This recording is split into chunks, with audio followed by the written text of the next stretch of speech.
Hi, everybody. Welcome to City Girls Pod. And this is the show where we are recapping Sex in the City.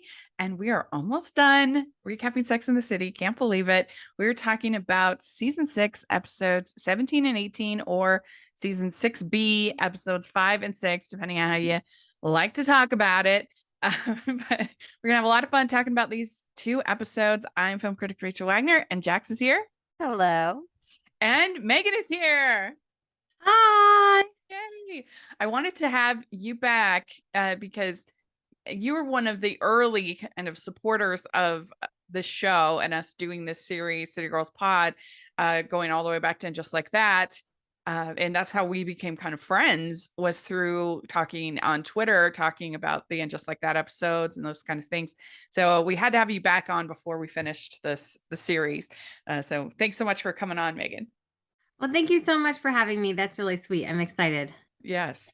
And don't worry, Megan, there'll be more opportunities because Rachel and I will just look for any excuse to hang out. So we'll be doing more content. Yes.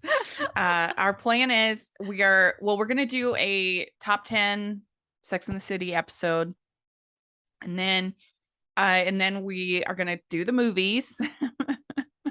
And then we're going to do Carrie Diaries. And then we'll figure something else out. I think by then, And Just Like That season 2 will maybe be out. Yeah, probably. Maybe. So and we'd also talked about doing a Hocus Pocus recap, since SJP is in it in the new movie coming out. I saw the new movie. Yeah, it's a movie, so we can talk about it. But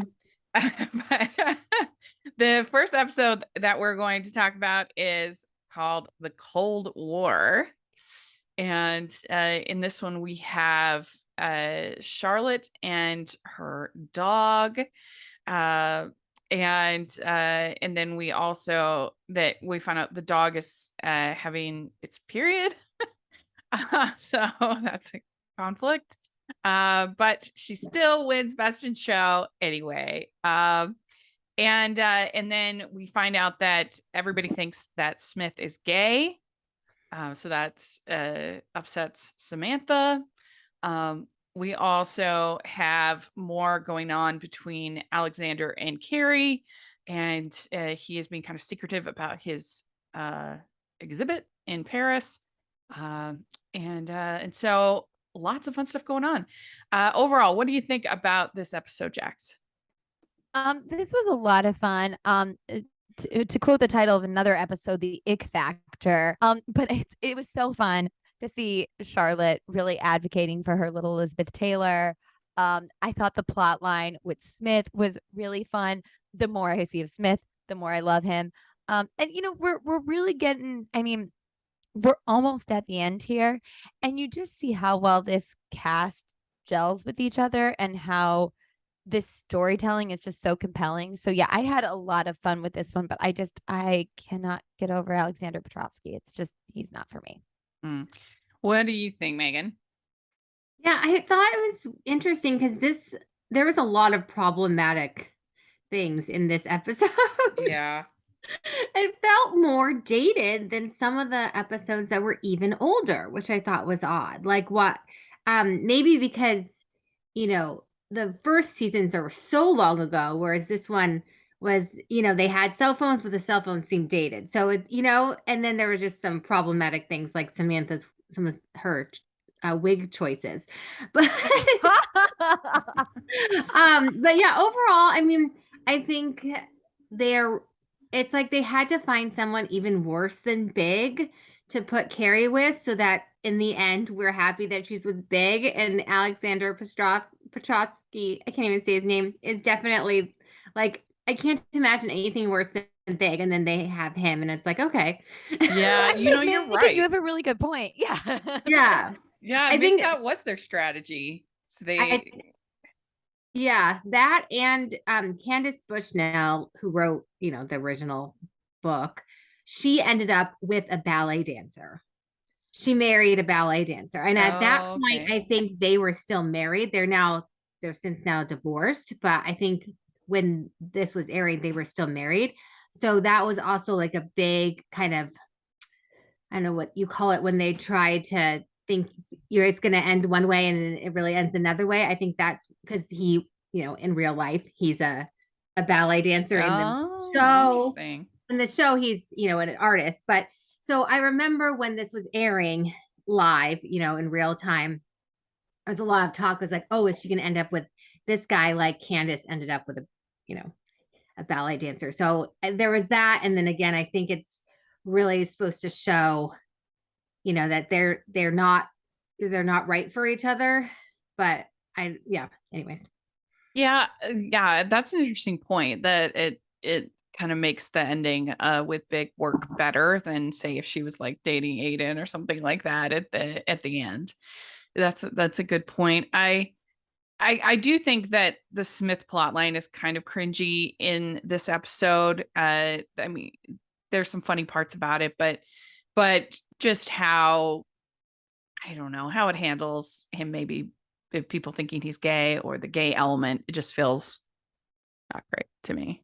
Yeah, I just love how he doesn't care. Like, it's like that to me was the most progressive part about, like, I agree with you. The rest of it's icky, but I love the way he's like, I don't care if people think that. Basically, like, there's nothing wrong with that. You know what I mean? Like, and I just, my gosh, that man.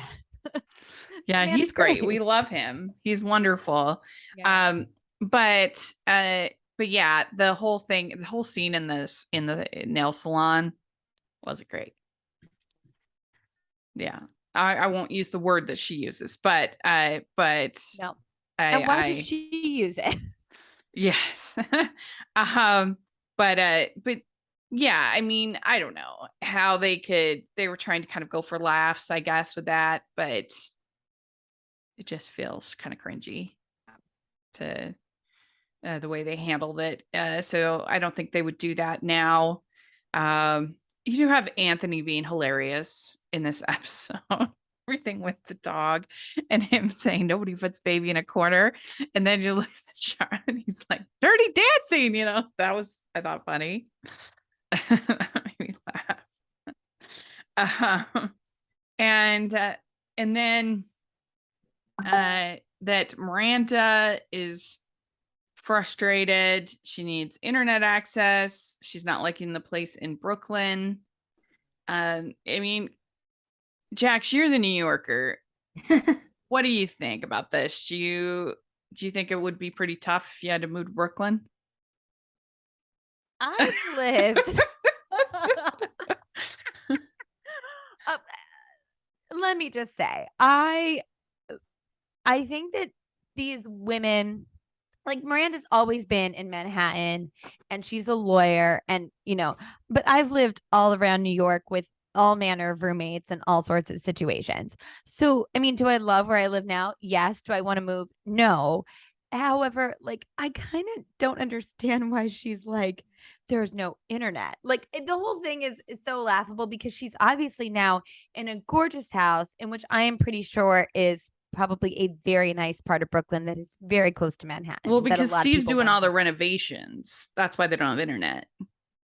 I mean, can Steve just, like, bless his heart? Yeah. But Steve gets like major points when he brings them cheesecake and cannolis, and he's like just so supportive of her and her friends, and I don't know, he's adorable. What do you think about this, Megan?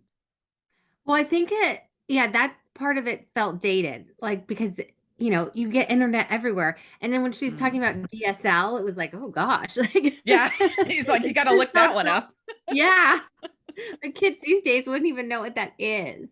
So yeah, I mean, obviously Steve is the best in these episodes, and I think that's why And Just Like That is so hard sometimes to swallow, because this is how we ended Miranda and Steve. I mean, there are things in the movies, but like, we end the show with them being so happy and in love, and like, especially the next two episodes you guys are going to watch next. I mean, it's just hard to imagine that, and then what happens with And Just Like That. Yeah, I agree. Yeah, we have right now, with the exception of Carrie, these three women being with really amazing partners for them. And I know the world isn't happily ever after, but gosh, I would prefer just to think of them being happy with these guys who are really well suited to them. Right. But then And- there's no show. So But Yeah. then also, it's not even just that their marriage falls apart, which I think could have been interesting. It's that he's so clueless about it. He's like it's like he doesn't even realize that there's a problem when they haven't had sex for 10 years. I mean, that's ridiculous. And so that's what almost frustrated me more is they treated him like an idiot, and Yeah. as opposed to uh the cool interesting person that he is in this show. So that's even more. They could have introduced Jay, and they could have had Miranda leave Steve in a valid way. The way they did it, it didn't feel valid. Yeah, and So I think we touched on it before, but in this and just like that in Sex and the City documentary, I just rewatched it. mhm. And they have Cynthia Nixon talking about how originally they wanted her to end up with her professor. And intellectually, and I think emotionally, that makes so much more sense that if she were to fall for a woman, it would be someone that she at least had a lot in common with. Yeah, but remember yeah. they really botched that though. Had her just be this Oh. crazy person to this professor. Like, Oh yeah, they completely botched that. like what? But I would have bought that storyline. Like I would have bought the storyline if they're working together and that woman is so gorgeous and these things are happening rather than like she would barely be hanging out with Che. Like it would be like, oh, that person's cool and intriguing. But Mhm. yeah, I just find the whole thing fascinating that that they went in that direction, and I'm so excited to see what they do to delve into it. Yeah, I more. mean, and they just didn't write Che's character well. It didn't have anything to do with them being non-binary. It had to do with the fact that the character didn't make much sense. Like one minute they want to be this sort of free spirit, and then they're mad at her for bringing her cookies, and then the next minute they want this exclusive relationship, and I don't know. So it Move to LA with me. yeah, Don't bring me cookies, but move to LA. it was not well done. But anyway, that's just like that. We have Carrie and Alexander getting super cozy that they end up spending 4 days together because it's cold in New York. And I was in New York in March and it was freezing. I think they had record low temperatures, and it is pretty brutal when you get those cold spells in New York. Oh, by the way, Rachel, when you come next time, I want to take you to Pastis, which is where they are in this episode. That's our Oh, yeah, next that'd be date. fun. That would be, well, I've never been. I'm coming. I'm coming this month, so I got let's it do on my calendar. Yeah. All right. So I'm treating you to Pastis. Megan, if you want to come too, you're more than welcome. Today's episode of the podcast is sponsored by W Rated, the podcast where we willingly watch the world's worst rated movies. Join me, Daisy, and me, Claire, as we break down the IMDb Bottom 100, choosing a different film from the list every episode. We take a deep dive into the plot, production, release, and reviews, usually with a special guest, to uncover if these films are truly as bad as everyone says they are. You can find us on Spotify, Apple, Good Pods, and anywhere else you find your podcasts.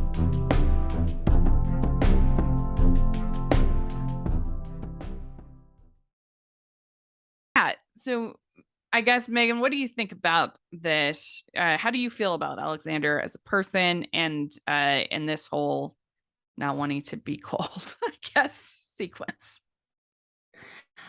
Well, yeah, I mean, I think it's just very typical Carrie. She jumps in, head first in relationships. And I think, I mean, I didn't love her ditching her friends. I mean, I understand that she was cold, but I thought that was, I don't know, she, just doesn't show up and calls and says I didn't love that part. And overall, I'm not a big, I can't even say his name, Alexander Petrovsky fan. I just don't think Although I think it is interesting, there is a lot of talk about how they don't have anything in common. And I did think, well, what does Carrie have in common with any of the men she dates? What does she have in common with Big? I don't She know. honestly has the most in common with Burger. Yeah, she did. Yeah. Yeah, that was the only one she really had much in common with because they're both writers, but everyone she dates is kind of like the only thing they have in common is her. So I don't think that that's so much of a problem as that he's just he is icky. I think he is icky. The opening scene when he has his hand down her shirt at Pastis, I was like, oh my God. I don't know. It is, Yeah. I'm not a big fan. No. Well, and he is not wanting to share with her about his exhibit. And I don't really understand why he wouldn't want to at least like tell her a little bit about it. I mean, she keeps getting these relationships with men who are so closed off. The one thing I do want to say that I liked about Alexander in this episode is that he is bragging about Carrie's column, and it's clear that he reads it and thinks she's really smart, which we didn't know before this episode. So I just want to give him props there. I don't have much good to say, but I have that. Yeah, but she in that scene, she was so self-conscious and like kind of turned into like a little girl almost instead of being like, yeah, you're right. Like, it may not be for everyone, but this is, what I do and I'm proud of it. She was like, oh, don't. So I think that is kind of why I don't like their dynamic because she turns, it's not that he's icky so much as that she kind of turns into this almost like baby childish person around him, and he is so much older that I don't like that. Like there's no problem with an age difference, love is love, but if you're turning she's kind of like reverting, I guess is Well, and also it Yeah. feels like it is only physical, their relationship. Like whenever on any topic she tries to dive a little bit deeper, they either communicate completely differently, like with their friends with cancer, that whole thing. They either communicate completely differently about it, or they just won't talk about it. He won't talk about it. He won't show her his he says he likes to keep his personal life and professional life separate. I mean, I feel like when you're an artist, your art is your personal life. Like it's not like, I don't know, you're just some businessman or something that she's not going to understand. Then I could see it. Or even if depending on if you had things you weren't even allowed to tell other people, HEPA, things like that, if you were a doctor, I would understand all of that. But an artist, it's just so who you are that I don't think that you can make that delineation. You have to kind of share, especially if it's taking you away to Paris. I don't know. That just seems crazy to me. Also, how can you keep your public or your, work life and private life separate when you work right next to your home? Yeah. And wasn't there one episode where she comes downstairs and like his whole staff is there? Like, Yep. Yeah. Like what? That's not tracking for me. Yeah, I agree. And it seems like it's only, like I said, it's only physical. That's the only connection that they have, which doesn't get you that far. Doesn't take you into a real relationship. Yeah, and it's a weird power imbalance where it's like he decides that he has the time to stay in for 4 days, but like they're always on his schedule, right? Like when he's,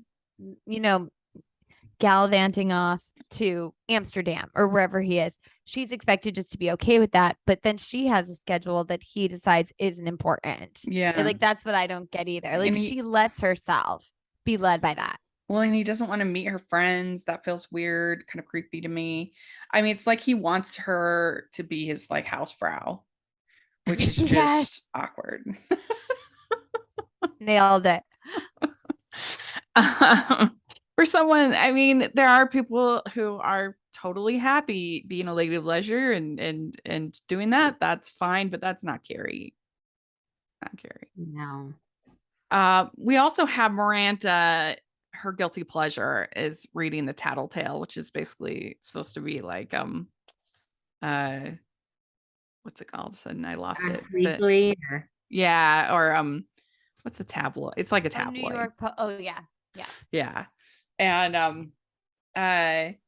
and I know that's a fun idea for her character because she's, more sort of, she's this feminist and she's this lawyer and so for her to be big onto the National Enquirer, that's what I was trying to think of. It's basically supposed to be National Enquirer, and for her to be a big fan of that is kind of funny.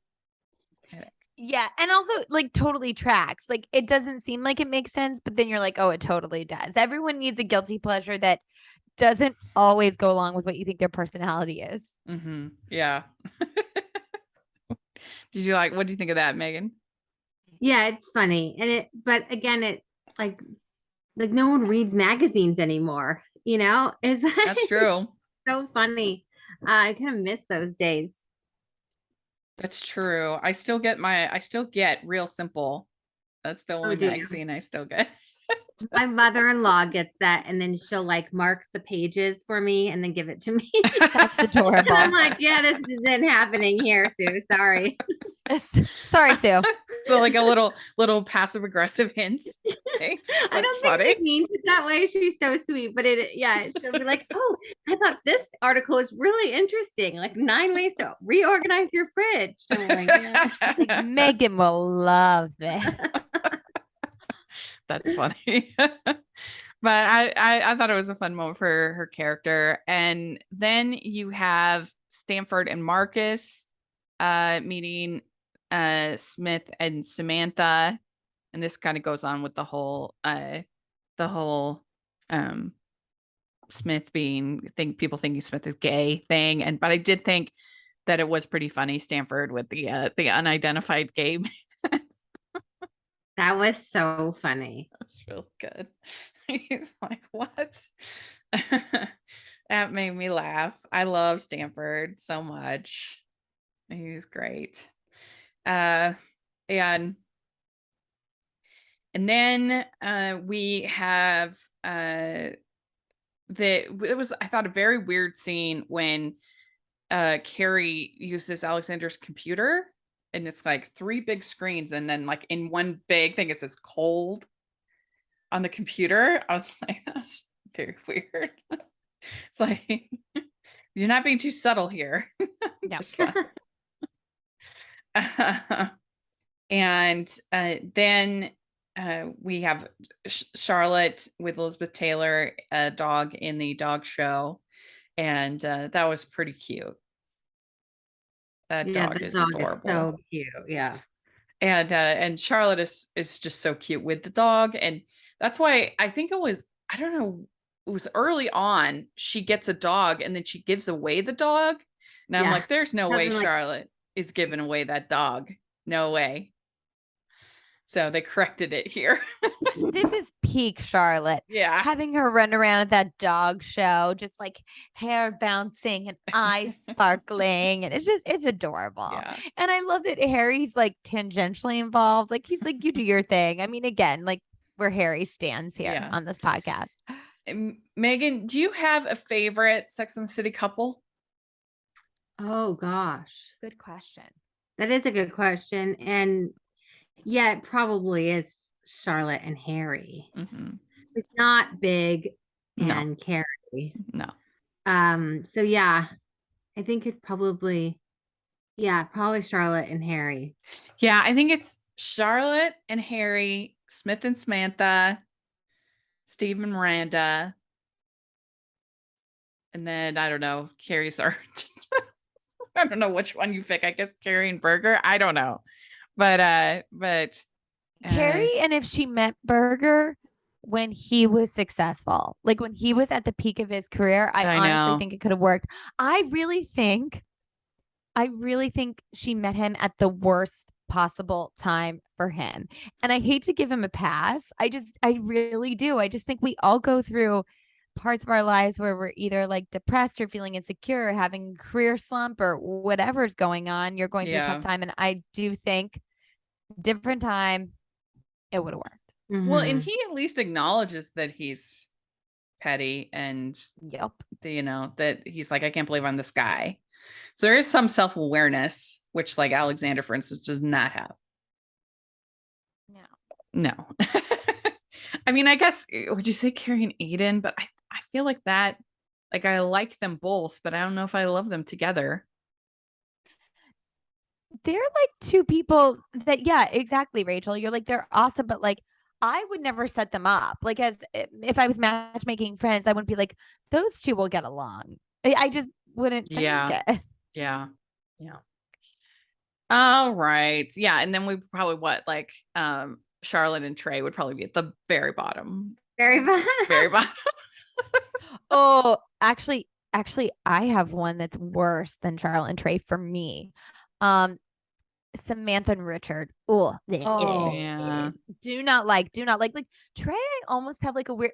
I have an empathy for Trey because he's got a lot of stuff going on in his head with his mom and all this stuff. And then when he says Charlotte was a wonderful wife and like gives her the apartment, Mhm. I kind of am like, I have a soft spot for him, even Mhm. though he put her through a lot. But Richard, oh, he can just. I think get out of here. I think we need to do an episode where we do this. We rank the couples. I think That Yeah, would that be I would be actually would fun. love that. Yeah. Anyway.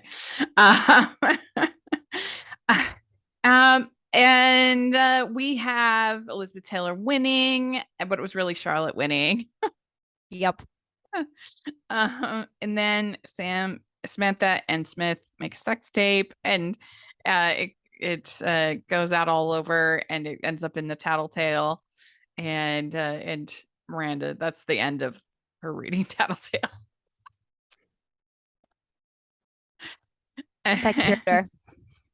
Yeah, and so she takes the girls up to meet Alexander because he tells her, "Oh, you need to do more spontaneous things," and then, but he wasn't there for them meeting her friends, and she goes, and they're all kind of tipsy, and he's pretty cold. Like what would it have hurt to just be like, "Hi," take literally 5 minutes to shake her friend's hands and say hi, and that's it.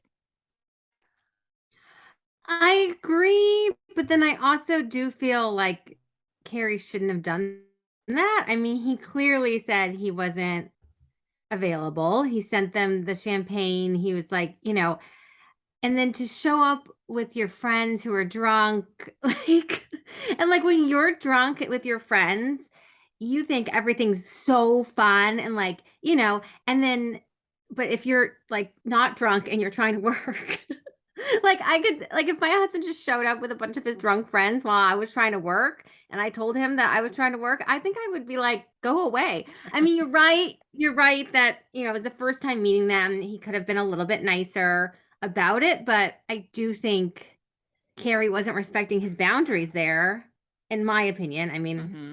oh, I know, but Yeah, what do you think, Jax? Yeah, I mean, uh, it's so cringe, right? Like this is another Carrie moment where we all physically, like I can feel my face getting red. I feel awkward for her. It's so cringe. Like Megan, I totally see that because like I wouldn't have done it and they're tipsy. It's disrespecting a boundary. But yeah, like I do like what you said, Rachel, like he could have literally taken 2 minutes and been like, I'm so sorry. I hate to be rude. I'm not going to be able to spend time with you, but I've heard so many good things about you. So nice to meet you. Shake, shake, shake. Bye. Exactly. But like I really loved the acting in these moments is so good. Every one of the girls has like a different reaction. You can all tell they are so either like so Samantha looks a little embarrassed for Carrie. Charlotte looks sad for her and Miranda looks ticked off, but it's all really subtle. And I was just like, I love these girls. I love their relationship with each other. And you just see Carrie trying to act like she's not embarrassed, but she's mortified. mm-hmm. Yeah. Yeah. I mean, I just feel like it would have only taken just so little time. It's not like she was asking him to entertain them for hours. So that's where I come in. But yeah, I mean, she definitely wasn't thinking 100% straight with it and what he would want and everything like that. But yeah, we also see the post dog show, Elizabeth Taylor getting pretty excited. Get some action at the park. Just funny. Oh, Charlotte is horrified. She was just excited. She was just celebrating. Yeah, she was. So that is this episode.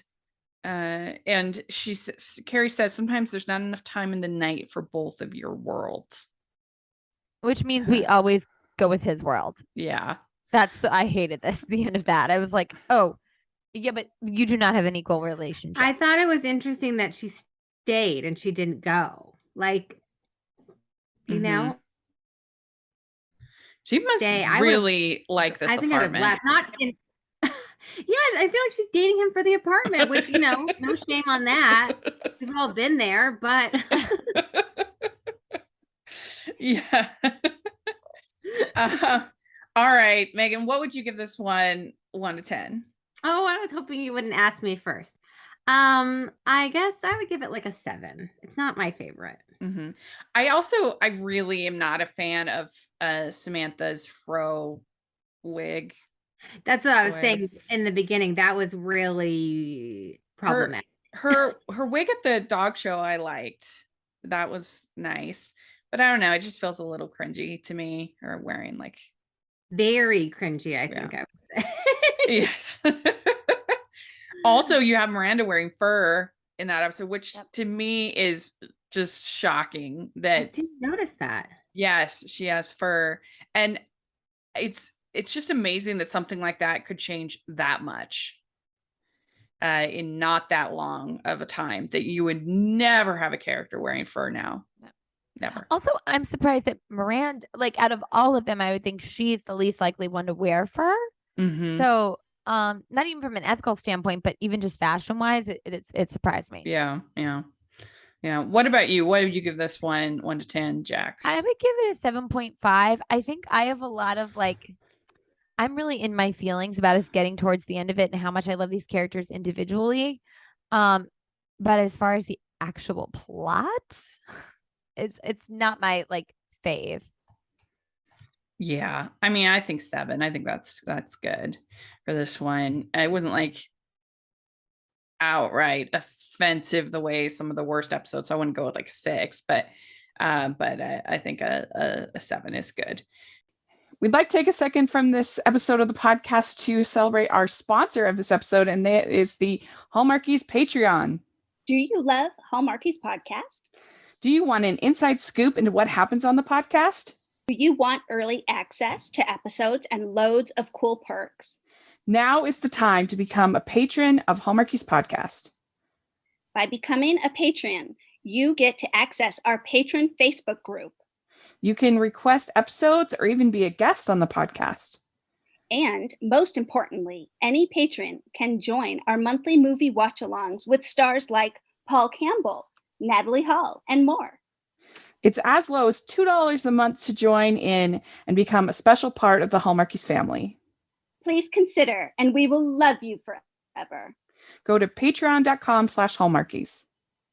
That's patreon.com/Hallmarkies. Right. So then we have episode 18 or 6B, episode 6, depending on how you do. This is called Splat. And in this episode, Carrie has to find a date for Enid, Candice Bergen, her old boss.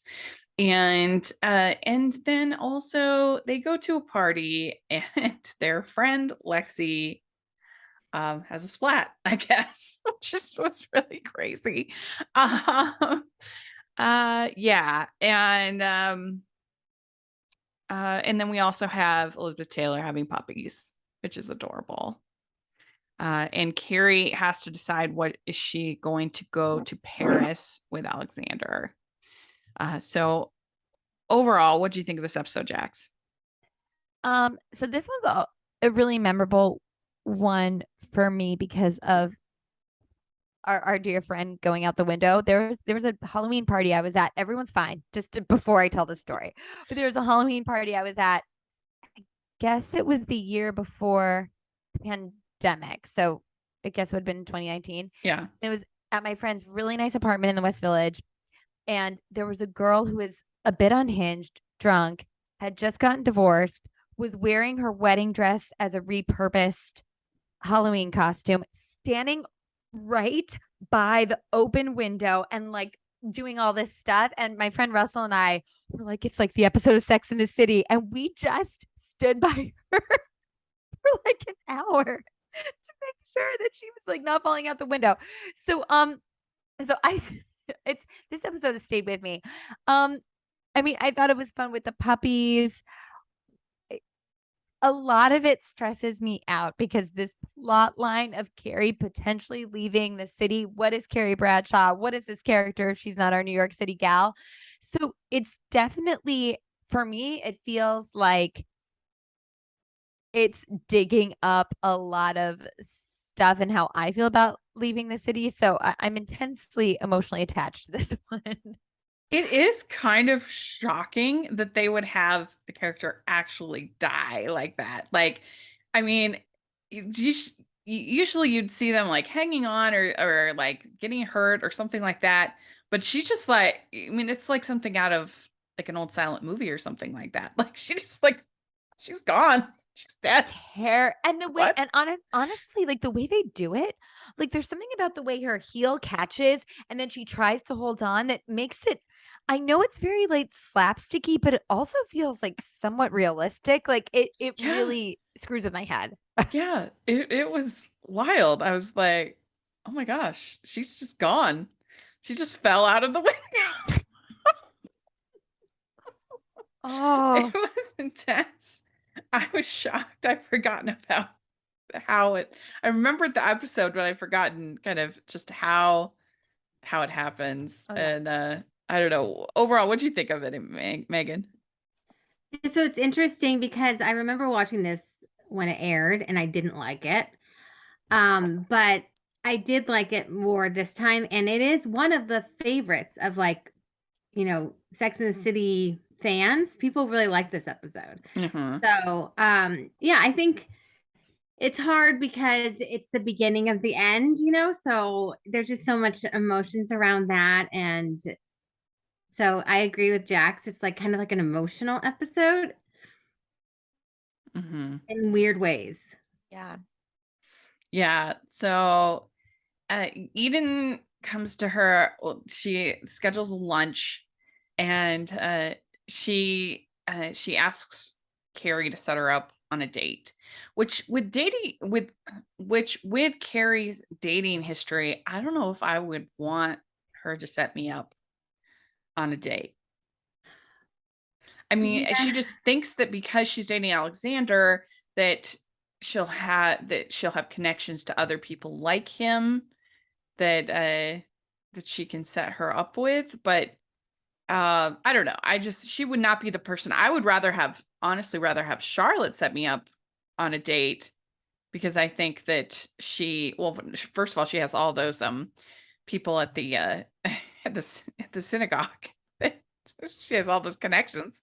But I don't know. She's been in a like stable, functioning relationship where Carrie really hasn't. So that's the person that I would want to set me up, but that's just me.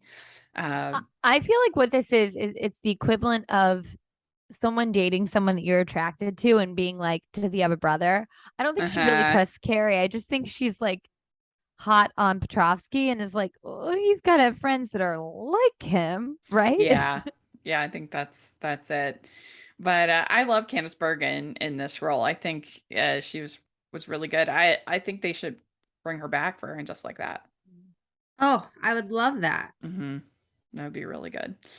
Can we get Carrie away from this podcast? Like have her work with Candice Bergen on something. Yes, please, no more of the podcast. Ugh. Then we have We have Alexander wanting her to come to Paris with him. He doesn't know who Billy Joel is. I mean, come on.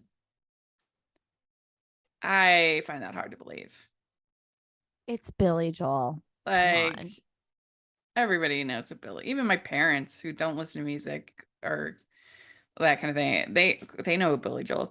Everybody knows who Billy Joel is. Come on. I mean, that you wouldn't like if you didn't know his songs. I could, but literally never having heard of him. I mean, unless you're Right. like, come on, Alexander. And he says, "I have plenty of money. What I don't have is plenty of Carrie Bradshaw's." So, Okay, so I have to say, I don't hate this. I understand what this looks like or can feel like, especially like I'm very much feminist. And I know that it can be problematic that you feel like you owe someone something, but in my mind, what he's proposing to her, well, I don't think it's a good idea for her to do because I'm not a fan of his. If he's expecting her to leave, offering to pay for her apartment, that's just like, okay, that makes Yeah. sense. She'd be giving up a lot of her life. She doesn't want to lose a rent controlled apartment.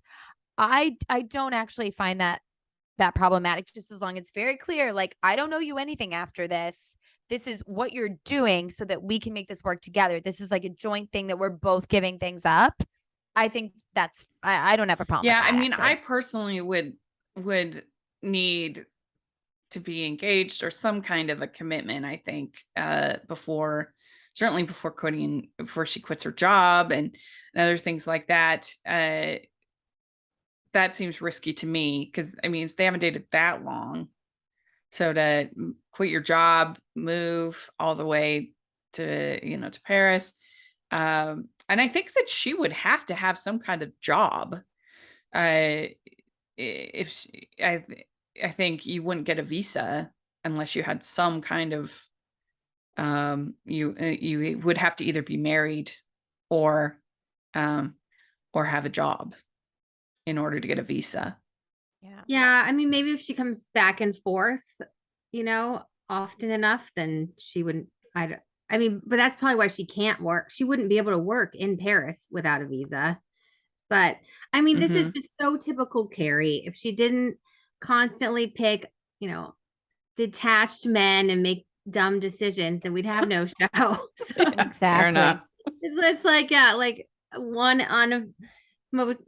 unavailable, emotionally unavailable man after another. I mean, at least he wants her to come to Paris, and I think it's just it's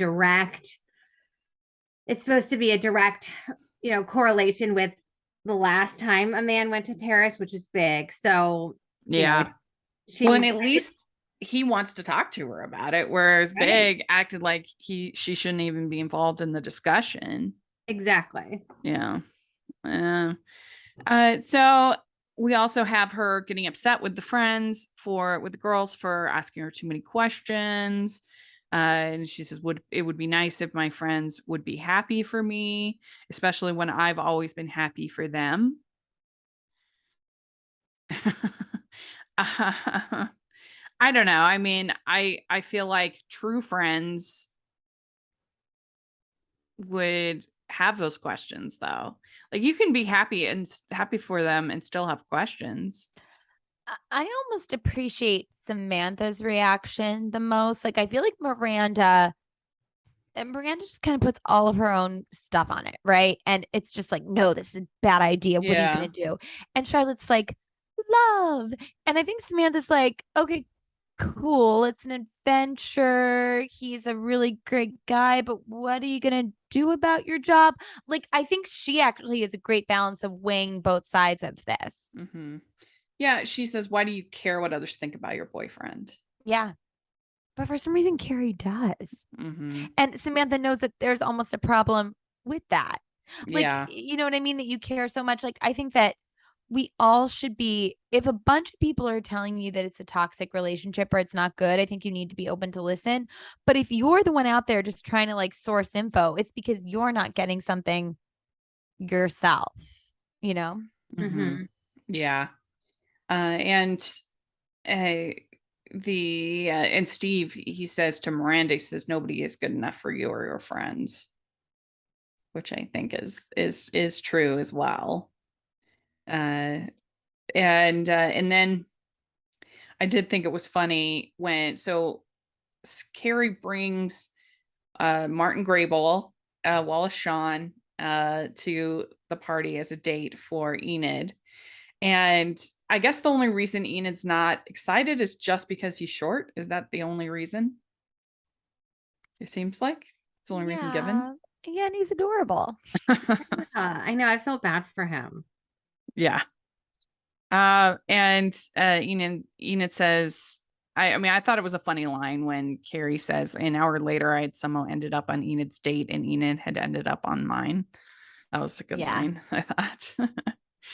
And Enid says, why am I not with him? And Carrie says, because I am. And Enid said, why are you swimming in my wading pool? Because Carrie's dating this older guy is the idea. And yeah, I mean, I don't really picture, would Eden get along, you think, with Alexander? Do you think that would be a good match? No. What do you think, Jax? I don't think so. No, Yeah. I don't get it. Like, I don't think Enid needs as much. I don't think I think that they actually, Alexander and Enid, have similar love languages, it seems like. So in that sense, they would get along. And I don't think she needs as much as Carrie from a relationship.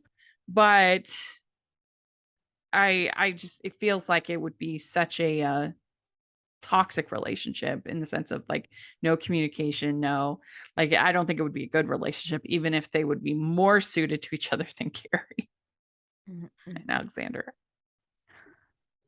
What do you think?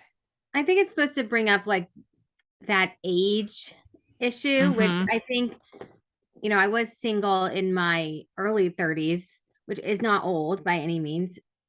But you do start to feel as you get older and you watch men, your age or a few years older than you dating women so much younger. Yeah. Can start to feel like, wait, what's going on here? Because when you're 20, 25, everyone wants to date you.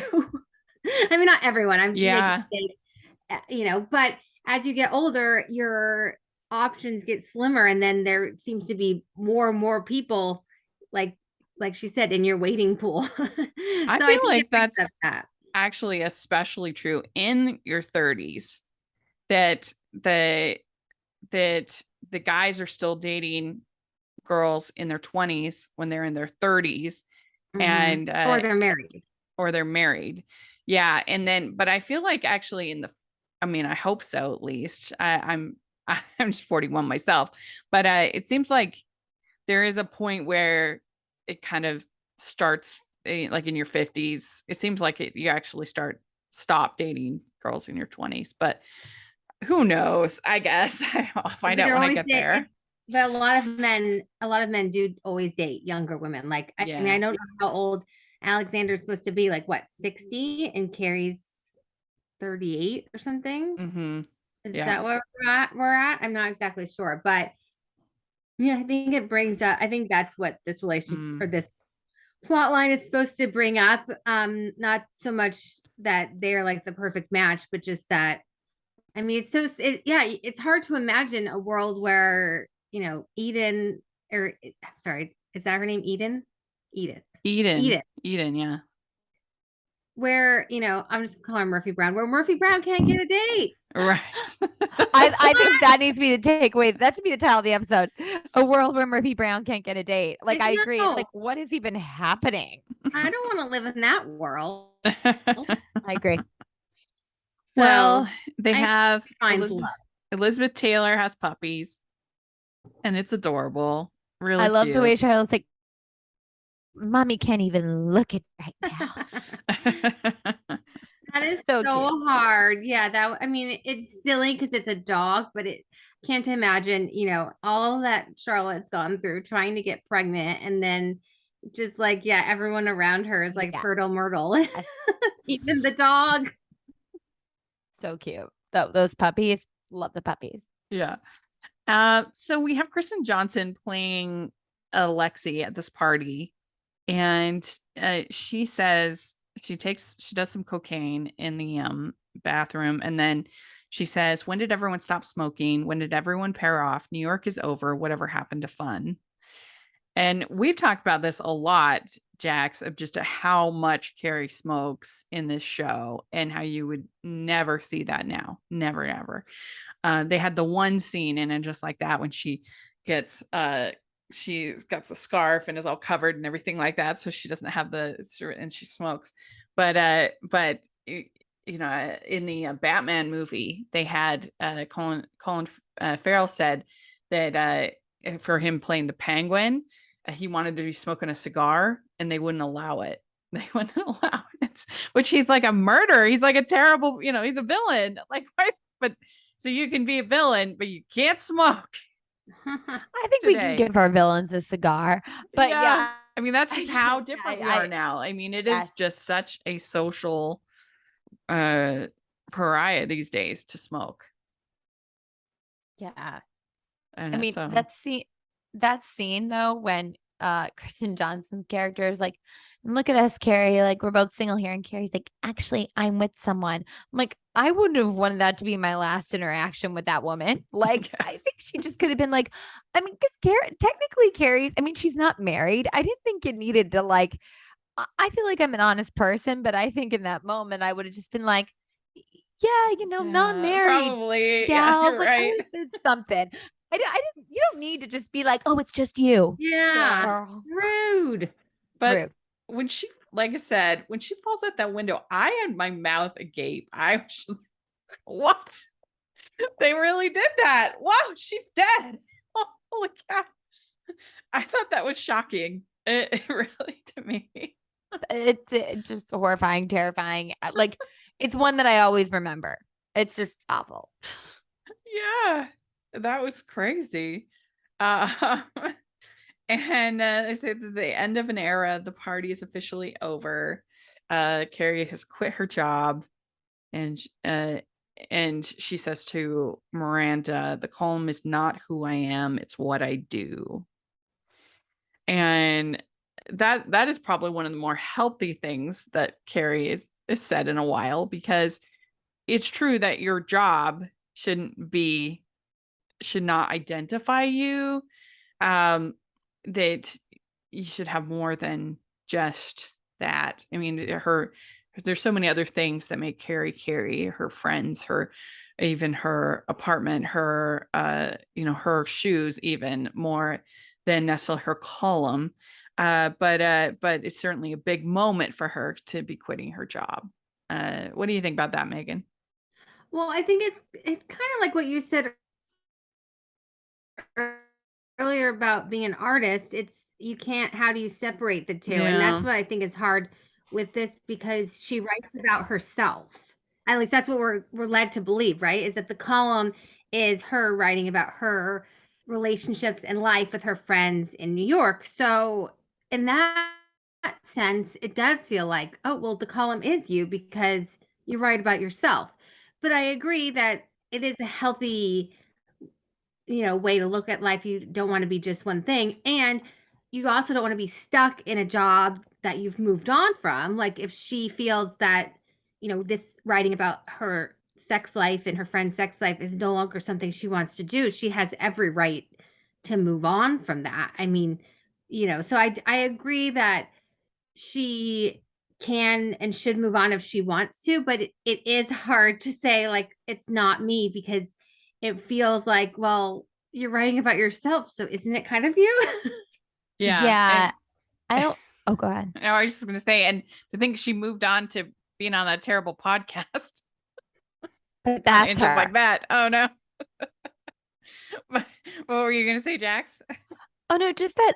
I guess she pitched to them. It sounds like she pitched to her editor, to the team and I could see if she was saying, you know what, like, I realize this has run its course. I'm going to move to Paris and focus on, like, that could have been like, she could have been working on a book that she would pitch. She's got lots of great contacts. Like her stories have already been turned into a book. That could have been something that she's getting even away from writing about sex and talking about her journey to find love or living alone in Paris or whatever it is. But I think there was just something about it doesn't feel like that's what's authentic here. It feels like you're just moving for a man because you're scared of being alone, not even because you love that man. Right. Mm-hmm. She could have done a blog. Yeah, More blogs around them. I think so. Yeah, I this think they were definitely starting that. 2004. So it would have She been, could have done a blog. yeah, she could have. Because that would have been right in, like, when I came back from my mission in 2005. And that's one of the first time I really heard about like blogs and things. So this is right around then where people were kind of starting it and doing it and everything like that. Yeah. So, but yeah, that like I said, Lexi just like falling out of that window was just crazy to me. That was shocking. And I don't know if it like how many points I give it because of that, because it was so surprising. But yeah, it's an interesting episode. It does lead very well to the finale, which I love the finale that we'll talk about next. But I will give this one an 8, I think. What do you think, Jax? It's also an 8 from me. Yeah. And Megan? Yeah, I'll agree. It's an 8. All right. Well, let us know what you think, what you would give both these episodes. I'd love to hear your thoughts in the comment section, or you can find us at City Girls Pod on Twitter. So please take a look there. I try to share whenever I hear anything Sex in the City or And Just Like That related. I put it on to that Twitter, so you want to check that out. And Jax, how can people find you? At Jacqueline C. Tweets on Twitter and Jacqueline Collier on Instagram. And Megan, what about you? I'm Megan D 3200 on Twitter. Great. And you can find me at Rachel's Reviews, all of our social media, iTunes, YouTube, and on Rotten Tomatoes. So check that out. Also, make sure you're following the podcast, Hallmarkies Pod and Hallmarkies Podcast, all of our social media. And if you are listening on iTunes, please leave your ratings and reviews. That helps us so much. And if you're watching on YouTube, please give the video a thumbs up and subscribe to the channel. We appreciate that so much. We also have our Patreon group and merch store. Please take a look at that. And thanks so much, everybody. We'll talk to you later.